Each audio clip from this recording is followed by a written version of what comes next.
사도 바울은 부활에 대한 질문을 받았어요. 그 질문을 받아갖고 그거를 이 고린도전서 맨 뒤에 마지막 그 장 바로 전에 배치를 했는데 아주 길어요. 58절이나 되거든요.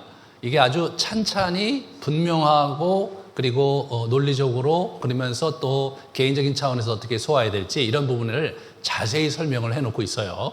왜냐하면 그것은 우리 기독교 복음의 핵심이 부활에 있기 때문이고 그 부활을 어떻게 우리가 이해하고 또 우리가 어떻게 소화하며 오늘의 삶에 그것을 받아들여야 될지를 잘 아는 것이 영원한 생명을 누리는 우리 그리스도인들에게 매우 중요한 일이다. 이제 그렇기 때문에 이분이 찬찬히 이 얘기를 하고 계세요. 하지만 여러분들은 교회를 오래 다니신 분들은 부활에 대해서 많이 들으셨을 거예요. 그렇기 때문에 제가 오늘 하는 얘기를 많이 알고 계실 거라고 생각을 해요. 하지만 우리가 좀 더 색다른 각도에서 이 다른 종교의 그 이 내세관에 대한 그러한 관점을 가지고 그런 이해를 가지고 오늘 본문을 이렇게 우리가 쭉 같이 묵상을 하다 보면 우리 기독교의 독특성이 어디 있고 우리가 갖고 있는 내세관과 이 영원한 인생에 관한 영원한 삶에 대한 관점이 얼마나 체계적이고 얼마나 규모가 있는지를 잘 아실 수 있을 것 같습니다. 그래서 먼저 우리 주변에 있는 이 동양에서의 이 종교들이 갖고 있는 내세관에 대해서 같이 한번 생각해 보면요. 우리 저승이라는 말 많이 쓰잖아요. 이거는 도교, 불교 이런 여러 가지 또 이제 민간 전승 이런 것들에게 짬뽕이 된 극락과 지옥이 된 일반적인 그 개념을 갖고 있어요. 유교는 사실은 공자 자신이 오늘 내 삶도 모르는데 죽어서 어떻게 될지 알겠느냐라고 좀 비관적으로 얘기했기 때문에 유교는 그렇게 크게 내세관이 발달하지 않았어요. 다만 맹자가 여러 가지 얘기를 이제 했어요. 이분들은 죽으면 혼백이 분리돼서 그래서 이제 이렇게 있는 걸로 신체와 함께 이제 백은 거기 있고 혼은 이제 따로 떠도는 걸로 이해를 하다가 이게 어떻게 되냐면 이 기가 결국은 이제 자연 속에 흩어져서 흡수되는 것으로 이해를 했어요. 그래서 4대 정도가 걸린다고 생각해서 워낙 이 유교의 제사는 4대만 드려요. 중국 가면 4대까지만 하거든요. 근데 저희 나라는 4대 아니라 쭉 이렇게 하는데 이거는 우리의 토속신앙에서 나온 거예요. 그래서 이렇게 이제 부모를 공경하고 이런 가족 사상에서 나온 건데 아무튼 유교는 그렇습니다. 그래서 실제로 유교는 내세에 대한 구체적인 이해는 갖고 있지 않고요. 그냥 이렇게 혼이 떠돌다가 가실 때까지 우리가 잘 위무해 드려야 된다. 이런 관점을 갖고 있는 거예요.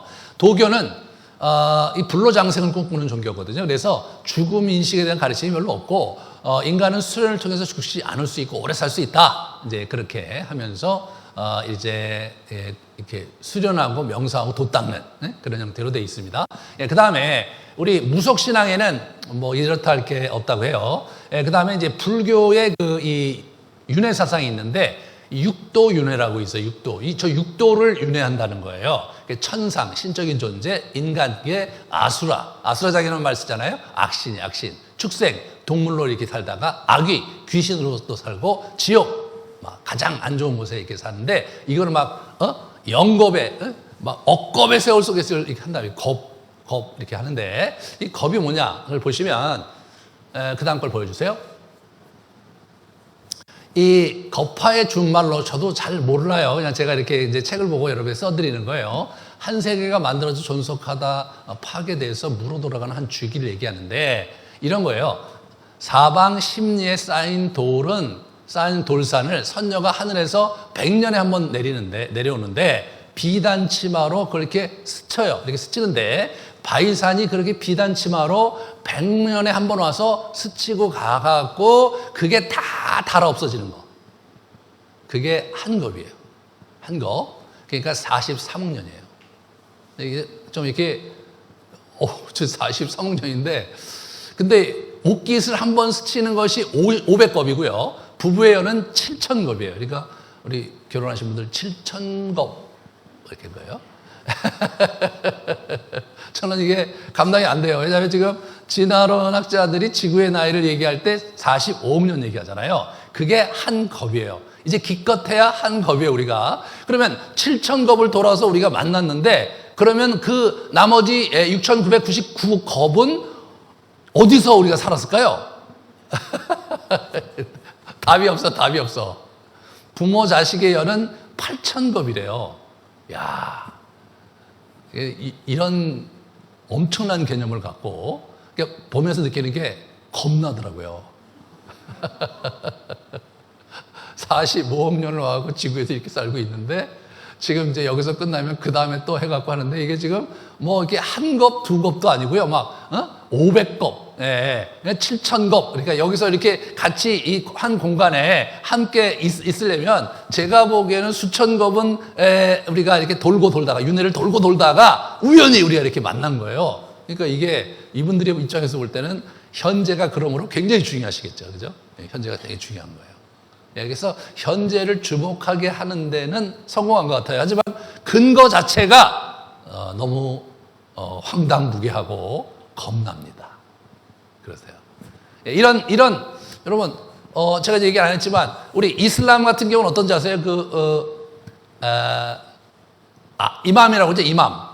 그 가르치는 그 랍비 같은 사람 이맘이라고 그러는데, 그 이슬람의 이맘이 이제 이렇게 제가 내세관에 대해 너무 황당무계한 얘기를 들어갖고, 뭐 가면은 뭐 미인들이 막 굉장히 많이 우리를 환영해주고 그런다는 얘기를 들어서 에이 아니겠지. 그래서 제가 유튜브를 찾아봤는데, 수년 전에 이 이맘이 이제 그 제대로 된 이맘이에요. 그 사람이 이란에 있는 이맘인데, 그 사람이 유튜브에서 이걸 인터뷰를 한 거를 이제 있어서 제가 봤거든요. 거기 가면은 70명의 미인이 이제 기다리고 있대요. 70명의 미인이 나를 받으려고 있다는 거예요. 그런데 그 70명 각자가 또 70명의 여종을 데리고 있대요. 근데 그게 자기의 다 잠자리 상대래요. 그래서 인터뷰한 사람이 그러면 부인은 어떻게 되냐? 그러면 부인은 그 70명의 부인 중에 한 사람이 부인이라는 거예요. 자매들 참 감당하지 못하시겠죠? 그런 황당무계한, 거기는 그냥 그 당시 고대 근동에 첩을 많이 들인, 수천 명씩의 첩을 들인 그 황제의 삶, 그런 왕의 삶을 하나 이상향으로 생각했던 것 같아요. 그 가서 그냥 기껏해야 천국에 갔는데 그냥 그렇게 많은 첩들을 데리고 사는 게 그들이 원하는 바예요. 그러니까 지하들을 하면요, 그냥 죽으면 굴러 가는 거거든요. 대부분의 사람들이 돈이 없어서 결혼 못 하니까 젊은 사람들이 지하드 해갖고 자폭 테러하면은 바로 이제 거기로 간다고 생각하는 거잖아요. 근데 참 당혹스럽죠. 갔는데 뭐 불덩어리 속에 들어갈 테니까, 이게 종교를 이렇게 공부를 하다 보면요, 내세관에 가면 기가 막혀요. 내세관에 가면 그 전에는 뭐 있는 것 같은데 내세관에 가면 황당무계하고 진짜 너무 어려워요. 이거 받아들이기가. 여러분, 이 부활에 대해서 여러분이 이제 나름대로 이제 또 여러 가지 관점을 갖고 있겠죠. 나는 예수를 믿고 교회를 다니지만, 부활은 뭐 그냥 있다니까 있는 거지, 이 정도 생각하시는 분들도 있어요. 그래서 뭐 예수님 부활하셨든 뭐 난 잘 모르겠는데, 뭐 예수님 정말 좋으신 분이고 나를 구원해 주셨으니까 그거면 됐지, 뭐 그거까지 알아도 되나, 이렇게 생각할 수 있어요. 그렇지가 않습니다. 오늘 본문에 보면 실제로 제가 이제 한 후배가 있어서 그 기장층 목회자인데, 그런 얘기를 하다가 자기 그 동료들이 이런 얘기를 했대요. 지난번에 만나갖고 저 아무개 목사, 자네는 아직도 부활을 믿나? 그런 질문을 하더래요. 그래서 자기가 너무 충격을 받아서 왜 그러냐 그랬더니, 아니 요즘도 부활을 믿는 목사들이 있어, 그렇게 얘기하는 분들도 있어요. 그러니까 참 이 가관이에요. 신앙생활을 하는데 굉장히 중요한 것이, 기독교는 영생을 얘기하잖아요. 내세관이 아주 중요한 거예요. 그 내세의 전제 속에서 현재를 사는 거거든요. 이 부분에 있어서 우리가 잘 정리를 해야 돼요. 그래서 이분이 그 사도 바울이 이 부분을 아주 길게 정리를 했어요. 그 부분에 반토막을 오늘 나누고, 반토막은 2월 첫 주에 나누도록 하겠습니다. 다음 주는 우리 최성원 목사님 이제 사임하시는데 마지막 고별 메시지를 들어야 되기 때문에 그렇게 이제 진행이 될 겁니다. 자, 이분이 지금 찬찬히 얘기를 하는 거예요. 정말 죽은 자에게 부활이 있느냐는 질문을 받으신 거예요. 고린도 사람한테. 그래서 이분이 이제 자기가 받은 어떤 그 복음에 대해서만 찬찬히 얘기하는 거예요. 1절에서 3절에 보면 내가 너희에게 전한 복음인데 그건 그 안에 너희가 지금 서 있고 그리고 너희가 그걸 믿음으로 얼마나 구원을 얻게 됐다. 근데 그 복음은 내가 만든 복음이 아니고 내가 사실은 전수받은 복음이다. 그러면서 그 전수받은 복음에 대해서 3절부터 11절까지 정리를 하는 겁니다. 한번 보여주시죠. 자, 그리스도가 죽으셨다. 성경대로 죽었다. 이분이. 이 하나님의 아들이시고 지고지순하시고 놀라운 그 영광을 가지신 예수 그리스도께서 돌아가셨다는 거예요. 진짜 돌아가셨냐? 장사 지낸 기록이 있다. 3일 동안이나 장사 지낸 바 되었다. 그리고 3일 만에 살아나셨다. 여기서 이제 살아났다는 말이 수동태예요. 하나님이 살리신 거예요. 그리고 많은 이들에게 나타나 보이셨다. 그래서 이제 베드로에게 나타났고 12사도에게 나타났고 또 500여 형제에게 한꺼번에 나타나셨고 또 야고보 자기 동생 야고보에게 나타나셨고 다른 사도들 12사도 외의 사도들에게 나타나셨고 마지막으로 자기와 같은 비천한 자에게도 나타나셨다. 이제 그렇게 이분이 얘기를 하는 거예요. 이분의 그 부활에 대한 증거는 부활이 왜 확실하냐는 증거는 증인들에게 있었어요. 증인들에게. 부활은요, 과학적으로 증명하기도 어렵고, 그리고 우리가 일반적으로 경험하는 그런 사안이 아니기 때문에 부활을 증거하려면 어떻게 되냐면 증인이 있어야 되죠, 증인이. 뭐 과학적으로 어떻게 확인할 수도 없고, 증인이 있어야 되잖아요.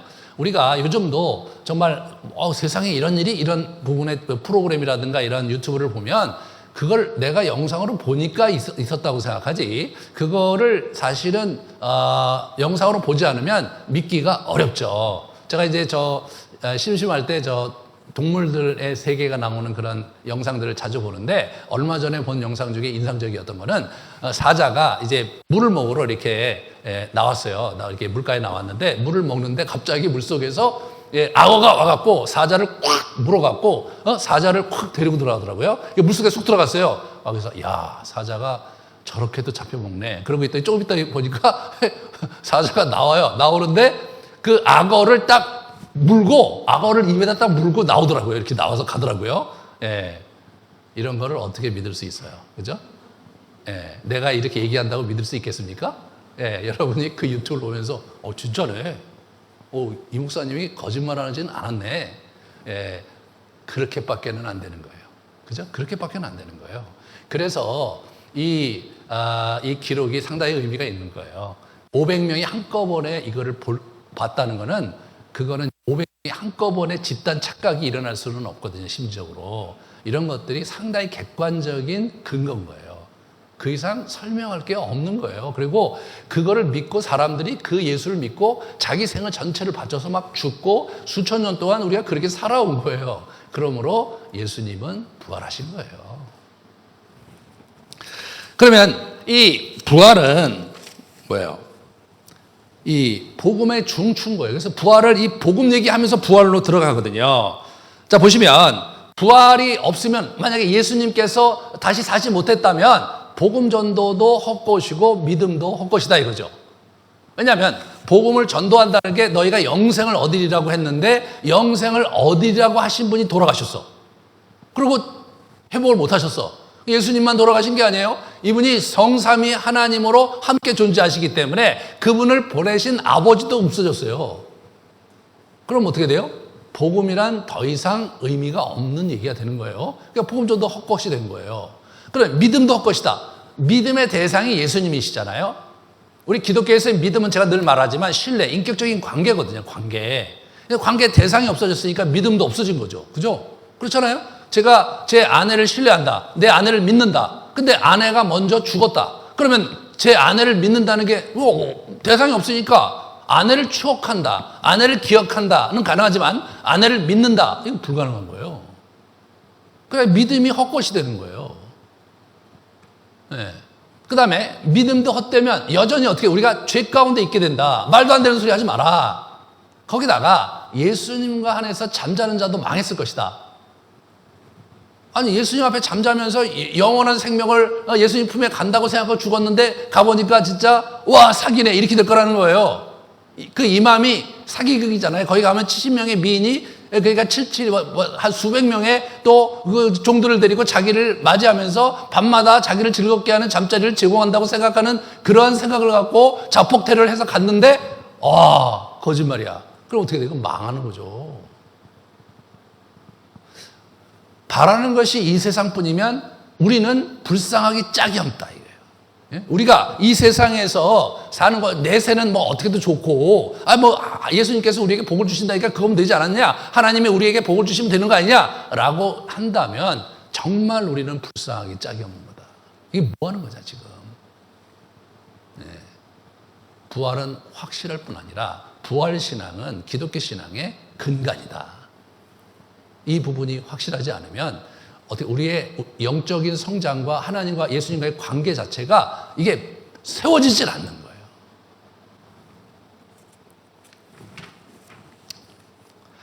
그럼 이 부활의 효과에 대해서 우리가 좀 생각을 하면 20절 이렇게 보시면요.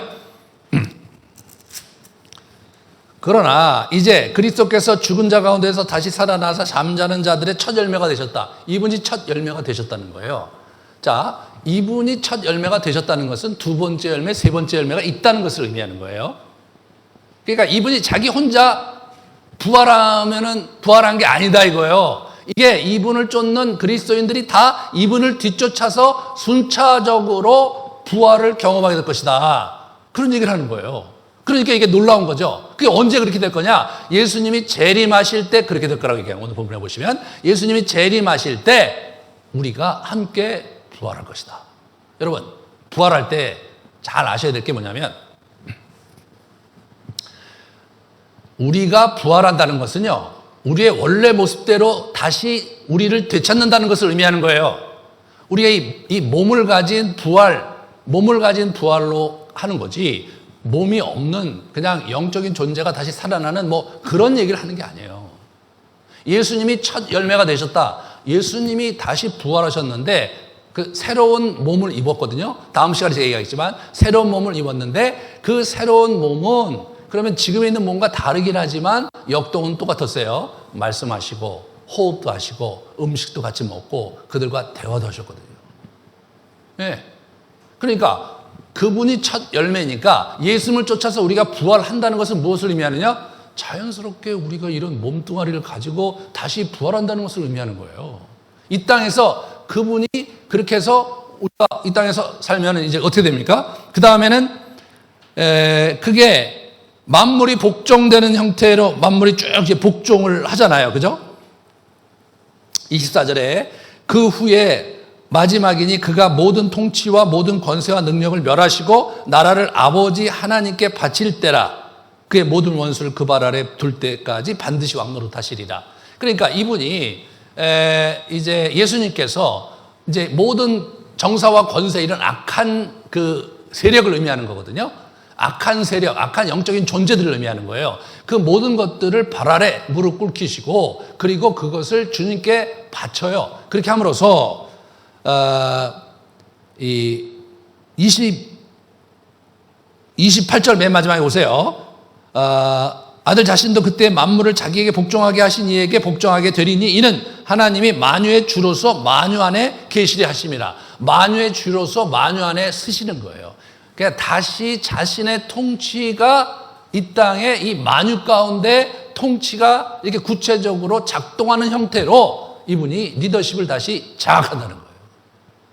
그렇게 함으로써 이분의 그 공의와 의와 긍휼과 자비가 온 우주에 편만하게 가득한 그러한 온전한 통치가 서는 그날, 그 통치 아래서 여러분과 제가 예수 그리스도와 함께 이렇게 이 몸을 가지고 다시 부활해서 이 땅에서 영원히 살 거라는 거예요. 이 지구가 새하늘과 새 땅이 돼갖고 영원히 살 거라는 거예요.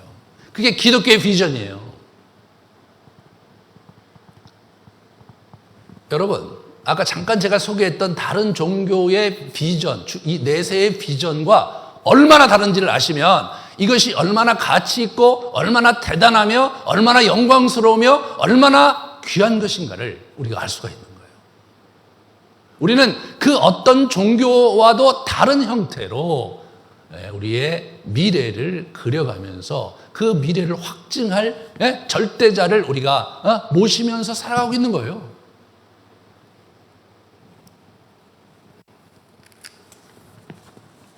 그러므로 우리의 부활은 너무나 자랑스럽고 너무나 가치 있고 너무나 대단하고 그것이 단순히 미래뿐 아니라 그 미래를 향한 우리의 오늘의 삶에도 영향을 미칠 거라는 거예요. 그렇게 살아야 된다는 거예요. 여기서 잠시 불교가 그래도 내세관이 제일 구체적이고 깊이가 있거든요. 어떤 분이 거기다 글을 쓰신 걸 제가 소병주라는 분이 자기 블로그에 글 쓰신 걸 제가 퍼왔어요. 읽어드릴게요. 한번 가만히 들어보세요. 이분이 갖고 있는 내세관 속에서 오늘을 사는 것과 여러분과 제가 이 말씀의 근거에서 오늘을 사는 것이 얼마나 큰 차이가 있을지 한번 가만히 생각해 보세요. 눈 깜짝할 사이를 찰나라고 합니다. 손가락을 한번 튕기는 시간을 탄지라고 합니다. 탄지는 67찰나래요. 숨 한 번 쉬는 시간은 순식간이라고 합니다. 겁이란 천년에 한 방울 떨어지는 낙숫물이 집채만한 바위를 뚫어 없애거나 천년에 한 번 내려오는 선녀가 비단 옷을 입고 사방 세척의 바위 위에 춤을 추어 달아 없어지는 헤아릴 수조차 없이 길고 긴 시간을 일컫는 말이라고 합니다. 실제로 힌두교에서는 43억 2천만을 한 겁이라 합니다. 참으로 상상조차 불가능한 시간입니다. 우리가 살면서 만나는 수많은 사람들을 겁의 인연으로 표현하는 말이 있다는데 500겁의 인연이 있어야 옷깃을 스칠 수 있고 2000겁이 지나면 사람이 하루 동안 동행할 수 있는 기회가 생기고 5000겁의 인연이 되어야 이웃으로 태어날 수 있다고 하고 6000겁이 넘는 인연이 되어야 하룻밤을 같이 잘 수 있게 되고 억겁의 세월을 넘어서야 평생을 함께 살 수 있게 된다고 합니다. 참 놀랐습니다. 지금 내 주위에서 스쳐 지나가는 모든 사람들 참으로 놀라운 인연들입니다. 나와 인연을 맺고 있는 모든 사람들 그것이 그저 스쳐가는 정도의 짧은 인연이라고 해도 그들은 최소한 2000겁 이상의 인연으로 만난 귀한 존재들입니다. 그런데도 우리는 우주의 시야로는 티끌 하나도 못 되는 자기 존재를 과신하면서 몇백, 몇천 겁이 맺어준 소중한 인연들을 너무 낭비하고 미워하며 살아가고 있는 건 아닐까요? 우리가 흔히 쓰는 억겁의 인연이란 참으로 귀한 것이, 위대한 것입니다. 한 잔의 술자리, 한 번의 입맞춤, 한 번의 사랑을 할 수 있는 우리는 진정 축복받고 선택된 만남들이 아닌가요? 지금 우리의 만남이 소중한 인연이 되도록 이곳 지금 오늘 현재야말로 우리님들에게 주어진 가장 귀한 선물이라는 금원들을 되새기며 하루하루를 귀히 여기며 사랑하며 살아가야 되겠습니다. 어떻게 좀 감흥이 있습니까? 감흥이 있어요? 앞에 사실 좀 마지막은 그래도 좀 감동이 있는 것 같아요. 그래서 현재를 우리가 잘 누리고 사랑하며 살자. 그런 얘기는 결론은 참 좋은데 근거 자체가 우리의 인연이 2000겁의 세월 45억 년짜리를 2000번 사는 거예요, 여러분들이. 그래서 여기 와서 이렇게 지금 우리가 예배를 같이 드리고 있는 거예요. 이게 이걸 어떻게 내가 받아들여야 되나. 그런데 이분이 우리는 진정 축복받고 선택된 만날 아닌가요? 진정 축복받고 선택이 된 거예요. 그 0겁의 세월 속에서 2000겁의 세월 속에 만났으니까. 근데 문제는 뭐예요? 그 다음 생이 보장이 안 돼 있잖아요. 그렇잖아요. 그냥 우리가 그냥 여기서 부둥켜갖고 이렇게 만나서 너무나 귀에다 눈물 돌리고 막 뭘 사주고 막 좋은 시간을 보냈어요. 그럼 이제 가는 거예요. 가서 이제 서로 또 자기의 연을 따라서 또 살아. 그 자기 죽어. 그러면 또 어느 구렁텅이에서 이게 뭐 축생을 사는지 아수라를 사는지 뭐 알 수 없는 그런 세월을 또 수천 겁을 살아야 돼요.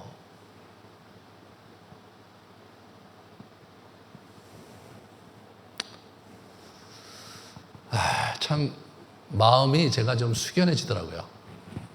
이분들은요 저런 도를 믿으시면서 열심히 사세요. 집을 떠나서 산에서 수도 생활하시면서 저런 생을 이겨내려고 저런 굴레를 우리가 벗어나려면 수행하고 또 수행하고 명상하고 또 명상해서 해탈해 갖고 득도하고 해탈해서 이 영겁의 굴레를 벗어나서, 예? 이 은혜의 굴레를 벗어나서, 예, 자연에 귀의하는 것. 그분들이 원하는 삶이에요. 원하는 삶이에요. 정말 저는 이렇게 우리 숙연해지더라고요. 야, 우리 그리스도인들은 뭐 하는 거 있다고? 예? 삼격 기도줄 영성 그거 하는 것도 그거 잘 못해갖고 2분짜리 기도를 만들어주고 막 하라고 그러는데 그것도 잘 못해갖고 쩔쩔매고 있는데 이분들이야말로 위대한 분들이다. 예. 여러분은 여러분의 영생을 위해서 도대체 하는 게 뭡니까? 이런 질문을 하고 싶어요.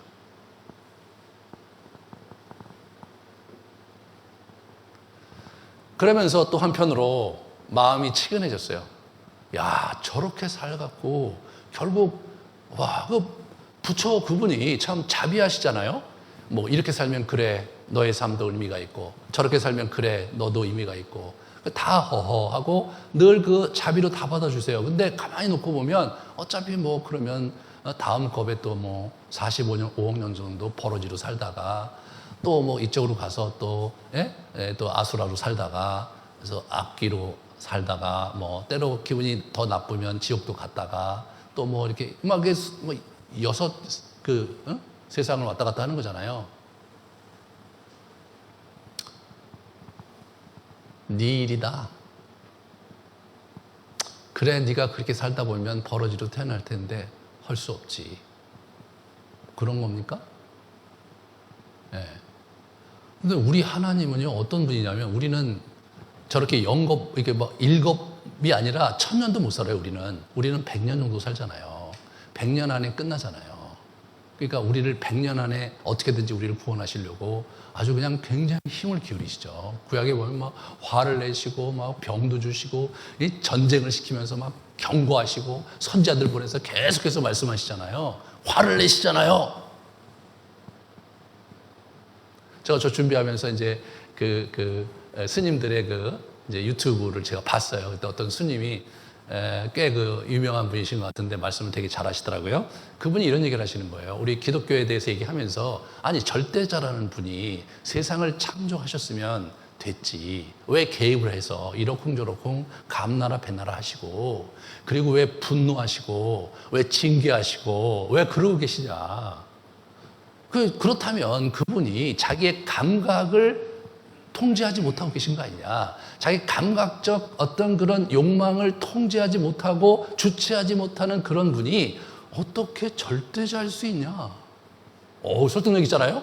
그러므로 나는 그분을 절대자로 여길 수가 없다 하면서 한 큐에 예수님을 이쪽으로 확 제끼시더라고요. 그리고 본인은 영겁의 세월로 저렇게 윤회를 이제 사시겠죠. 아무튼 그걸 제가 들으면서 야, 저렇게도 생각할 수 있구나. 저렇게도 생각할 수 있구나. 아니, 자기가 절대자라고 얘기를 했으면 절대자는 절대자가 하고 싶은 것을 할 수 있는 게 절대자잖아요. 왜 절대자가 그분이 갖고 있는 개념 안에 갇혀서 살아가는 게 뭐 절대자야? 예? 그렇잖아요. 절대자는 우리가 생각하는 우리의 개념의 틀 벗어나는 존재잖아요. 그리고 우리의 그런 스펙트럼과 우리가 갖고 있는 생각의 어떤 그 규모를 얼마든지 넘나들면서 뛰어넘을 수 있는 광대한 분이 절대자 아니에요? 근데 저기 이렇게 앉아갖고 생각하면서 이거는 절대자라고 할 수 없지. 저거는 절대자. 이렇게 얘기한다는 것 자체가 저기서 한번 만나보고 싶어요. 당신이 절대자인 것 같다. 이게 절대자다 아니다. 받아들이겠다 안 받아들이겠다고 하시는 거 보니까 당신이 절대자인 것 같다 라고 말씀드리고 싶었어요. 여러분, 그렇게 인생을 험하게 사는 사람들이 이 땅에 널려 있는 겁니다. 나름대로 진지하게 살고 나름대로 정말 훌륭하게 살려고 노력을 하는데, 그런데 저런 어줍지 않은 진리라고 생각하는 가짜 진리 속에서 자신들의 인생을 그렇게 뭉개고 사는 분들이 너무너무 많은 거예요. 저와 여러분이 그 영혼들을 생각하셔야 돼요. 그리고 그들에게 복음을 전해야 됩니다. 근데 문제는 복음을 전하기 전에 여러분 자신이 부활 속에 사셔야 돼요. 여러분 자신이 부활의 생명 속에 살아가야 되는 거예요. 그럼 어떻게 살아가야 되느냐? 이분이 이제 그런 얘기를 하시는 겁니다. 31절에 이런 얘기를 하세요. 형제들아, 내가 그리스도 예수 우리 주 안에서 가진 바 너희에 대한 나의 자랑을 두고 단언하노니 나는 날마다 죽노라. 날마다 죽노라. 그렇게 얘기하신 거예요. 내가 율법으로 말미암아 율법에 대하여 죽었나니 이는 하나님에 대하여 살려 함이라.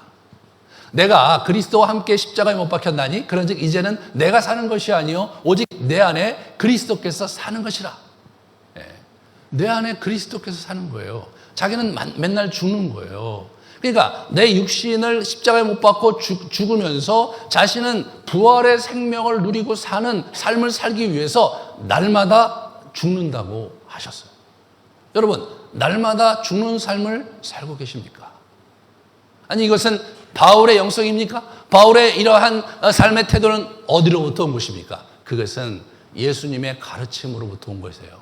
그래서 예수님께서 뭐라고 하셨냐면 이분의 제자도에 이런 얘기를 하셨어요. 그 다음 걸 보여주시면, 무리에게 이르시되 아무든지 나를 따라오려거든 자기를 부인하고 날마다 제 십자가를 지고 나를 따를 것이니라. 날마다 자기 십자가를 지고 따르래요. 여러분, 십자가는 고난이다 이렇게 생각하시면 안 돼요. 십자가는 죽음이죠. 그 당시 십자가를 지고 가는 사람은 다 형장에 가는 사람이에요. 자기가 날마다 이걸 십자가를 지고 형장으로 가려면 어떻게 돼요? 날마다 죽으라는 거 아니에요.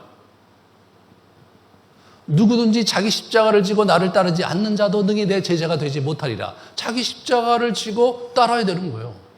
그래야 제자인 거예요. 그러면 사도 바울이 얘기했던 날마다 내가 죽노라가 어디로부터 나왔는지를 아셨죠? 예수님의 제자라면 날마다 죽는 연습을 해야 된다는 거예요. 그래서 제가 이번에 죽음 묵상을 가르쳐 드렸잖아요. 그래도 적어도 우리가 예수님을 닮아서 그 부활신앙으로 살아가려면 적어도 하루에 한 번은 죽음 묵상을 하시라 이거예요. 하루에 한 번은 죽음에 대해서 생각하고 정말 내가 죽을 건데 내가 어떻게 해야 이 땅에서 하나님 앞에 의미 있는 삶을 살고 내가 어떻게 영생을 준비하는 삶을 살지, 그거를 매일매일 묵상할 필요가 있는 거예요.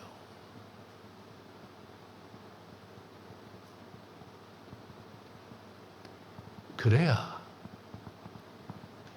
예수 그리스도의 부활의 생명을 혈에 나오 지금 현재 그것을 누리고 사는 거예요. 아까 읽어드렸던 그분,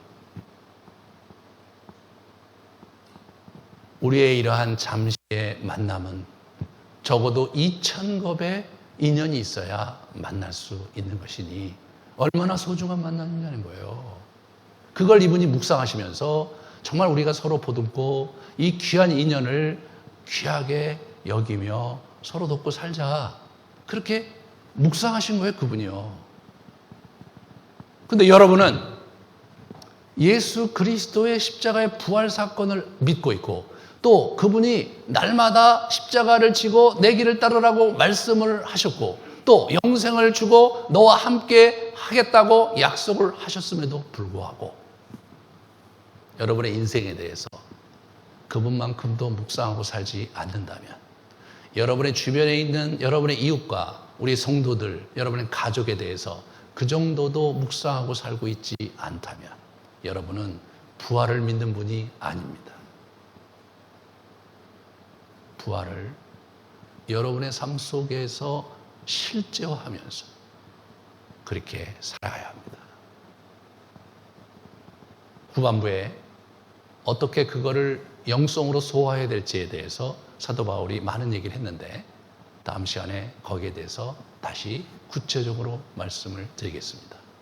오늘은 이 설날에 여러분의 인생을 다시 한번 돌아보시면서 여러분의 죽음을 다시 한번 묵상하시면서 주님께서 여러분을 위해서 십자가에 돌아가셨고 부활하신 그 사건이 단순히 그분의 사건으로 그치는 것이 아니라 그분이 첫 열매로 부활하셨으므로 나도 언젠가 그분과 같은 몸으로 부활해서 이 땅에 영원히 살 그날을 그려보면서 오늘을 어떻게 살아야 될지를 진지하게 묵상하고 실천하는 그런 복된 여정을 가시기를 주님의 이름으로 축원합니다. 같이 우리 잠깐 기도하시겠습니다.